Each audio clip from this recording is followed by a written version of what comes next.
on n'a rien vu en fait. Juste après quand le train s'est arrêté, où je me suis levé pour secourir des gens. Et là, effectivement, il y avait du sang, il y avait des gens qui avaient perdu connaissance. Et donc, il fallait secourir le plus de gens possible. Les gens étaient les uns sur les autres ou encastrés sous des sièges et là, c'était très difficile d'intervenir. Donc, même les secours ont eu du mal dans ce genre de situation, mais ils ont été très très performants. Le choc a été violent alors? Oui, ça a été très violent et c'est pas la première fois que ça arrive ici. Et donc on a interpellé le préfet pour savoir s'il fallait faire quelque chose, mettre des feux en place parce que les gens en ont marre, on prend les transports en commun pour justement une question d'écologie, de facilité. Voilà. Et ben, ça se passe pas bien. C'est la deuxième fois moi, que j'ai un accident en 4 ans. Donc c'est vraiment pénible au même endroit.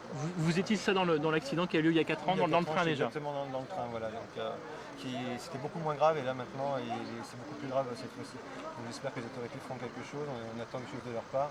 Alors, on sait que la SNCF fait des efforts, mais il y a possibilité, je pense, de mettre des feux tricolores comme ça existe à l'avant du passage à niveau. Donc voilà, et j'espère qu'il y aura une mobilisation qui va se faire parce que nous on va travailler, c'est pas pour avoir un accident, quoi.